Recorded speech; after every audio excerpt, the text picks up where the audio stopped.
Assalamualaikum warahmatullahi wabarakatuh. Teman-temanku yang dimuliakan oleh Allah, semoga kita selalu dalam keadaan sehat walafiat. Amin ya rabbal alamin. Pada kesempatan video kali ini, kita akan mengisahkan salah seorang sahabat Nabi SAW yang mungkin saja kita belum pernah mendengar tentang kisahnya ini. Kisah tentang Abu Dujanah dan sebuah pohon kurma. Cerita kali ini akan ada banyak hikmah yang bisa kita ambil dari sini, teman-teman. Bagaimana teguhnya Abu Dujanah menjaga keluarganya dari memakan makanan yang haram, dan bagaimana Allah Subhanahu wa Ta'ala memberikan rezeki kepada hambanya yang senantiasa menjauhi larangannya. Kisah kali ini ternukil di dalam kitab I'anatul Thalibin bab Luqathah, karya Abu Bakar bin Muhammad Shatta ad-Dimyati, menceritakan tentang seorang sahabat yang membuat Nabi SAW meneteskan air mata. Baiklah teman-teman, kisahnya begini. Abu Dujanah radhiyallahu anhu adalah salah seorang sahabat Nabi SAW yang berasal dari kabilah Khazraj yang wafat pada tahun 632 Masehi. Abu Dujanah mati syahid di dalam perang Yamamah ketika tengah memerangi nabi palsu Musailamah al-Kadzab. Abu Dujanah ini, teman-teman, selain dikenal sangat pemberani di medan peperangan, beliau juga sangat menjaga diri dan keluarganya dari perkara yang haram. Pada suatu hari ketika selesai sholat subuh berjamaah bersama Nabi SAW, setelah selesai sholat, Abu Dujanah ini terlihat seperti terburu-buru dan segera pulang meninggalkan masjid tanpa mengikuti doa setelah sholat yang biasanya selalu dipanjatkan oleh Nabi SAW. Nabi SAW selalu memperhatikan Abu Dujanah setiap selesai sholat.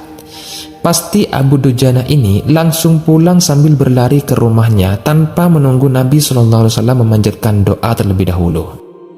Akhirnya, pada suatu hari Nabi SAW hendak meminta klarifikasi.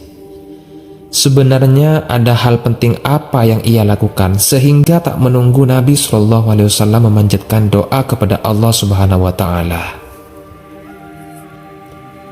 Akhirnya, di suatu hari ketika Abu Dujanah hendak bergegas pulang setelah usai melaksanakan sholat berjemaah, Abu Dujanah ditahan oleh Nabi SAW dan Nabi SAW bertanya kepada Abu Dujanah, "Mengapa setiap selesai sholat subuh kamu selalu terburu-buru pulang?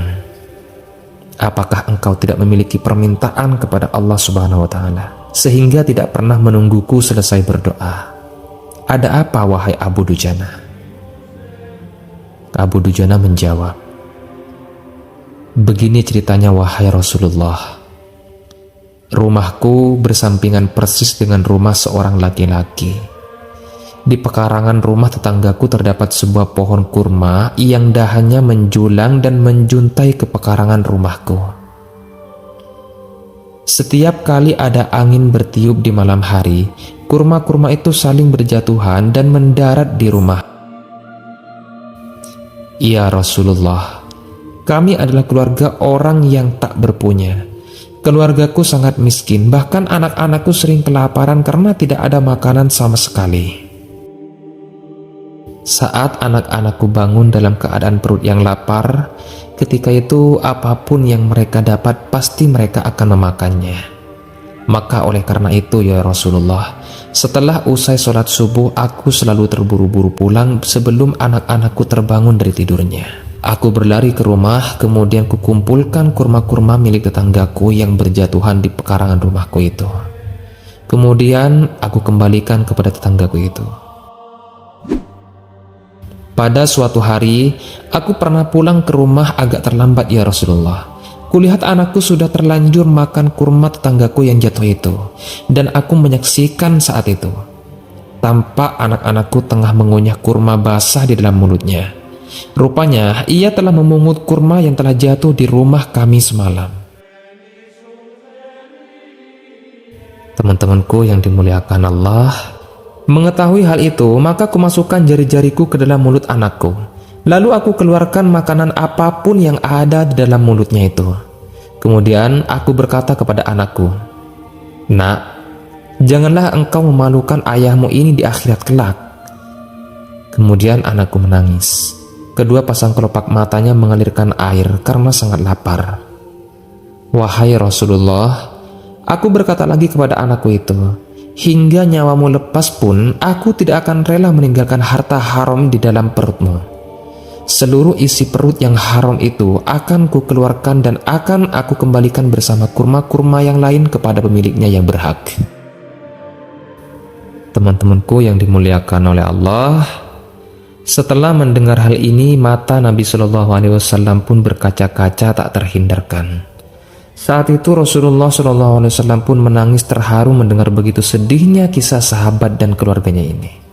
Lalu Nabi Shallallahu Alaihi Wasallam bertanya kepada Abu Dujanah tentang siapakah tetangganya Abu Dujanah ini, si pemilik pohon kurma tersebut.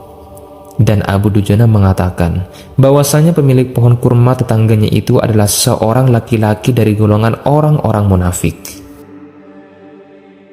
Teman-temanku yang dimuliakan Allah, singkat cerita, si pemilik pohon kurma diundang untuk bertemu Rasulullah.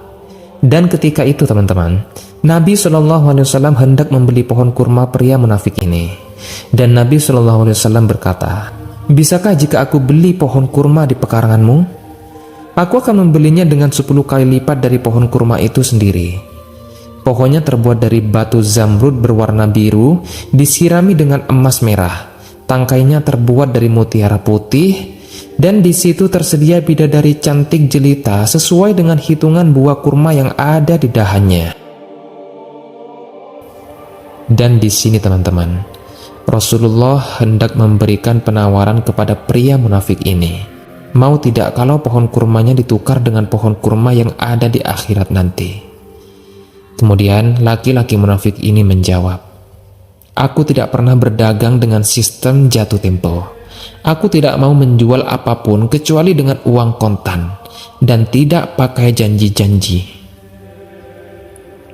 Rupanya pria munafik ini menolak tawaran dari Nabi Shallallahu Alaihi Wasallam. Dia ingin jika pohon kurma itu dibeli dengan sejumlah uang atau ditukar dengan sebuah barang. Tak lama dari itu datanglah sahabat setia Rasulullah, yaitu Abu Bakar As-Siddiq radhiyallahu anhu. Abu Bakar yang sebelumnya mendengar percakapan ini, kemudian ia berkata, "Bagaimana jika pohon kurmamu itu kubeli dengan 10 pohon kurma milik Pak Fulan yang langka dan varietasnya tidak ada di kota ini?" Nah, Abu Bakar hendak menawarkan barter kepada pria munafik ini dengan 10 pohon kurma yang jenisnya jauh lebih bagus daripada pohon kurma miliknya. Lalu mendengar perkataan Abu Bakar, pria munafik ini kegirangan dan ia berkata, "Ya sudah kalau begitu, pohon kurmaku telah sah aku jual." Akhirnya, setelah pohon kurma itu telah sah menjadi milik Abu Bakar, dan pada saat itu juga Abu Bakar langsung menyerahkan pohon kurma tersebut kepada Abu Dujanah. Kemudian Nabi SAW bersabda, "Hai Abu Bakar, aku yang akan menanggung gantinya untukmu." Mendengar hal ini, sontak Abu Bakar pun kegirangan. Begitu juga dengan Abu Dujanah yang baru saja mendapatkan sebuah pohon kurma. Teman-temanku seiman yang dimuliakan Allah, si pria munafik ini setelah ia bertemu Rasulullah dan menjual pohon kurmanya, ia pun pulang ke rumahnya dengan perasaan senang. Sesampainya dia di rumah, dia bercerita kepada istrinya, "Aku telah mendapat untung banyak hari ini. Aku dapat 10 pohon kurma yang jauh lebih bagus. Padahal kurma yang aku jual itu masih tetap berada di pekarangan rumahku. Aku tetap akan memakannya lebih dahulu, dan buah-buahnya pun tidak akan pernah aku berikan kepada tetangga kita itu sedikit pun." Sungguh bodoh dan licik ternyata pria munafik ini, teman-teman. Padahal pohon kurmanya sudah dijual dan dia malah tetap merasa itu miliknya, dan bahkan dia mau ambil semua buah kurmanya supaya Abu Dujanah dan keluarganya tidak bisa makan. Tapi lihatlah, Allah Subhanahu wa Ta'ala memperlihatkan kekuasaannya kepada pria munafik ini. Pada malam harinya saat si pria munafik ini tidur, ia pun sengaja bangun subuh-subuh. Tiba-tiba ketika pria munafik ini lihat, betapa terkejutnya ia karena mengetahui ternyata pohon kurma di pekarangannya telah pindah ke pekarangan rumah Abu Dujanah.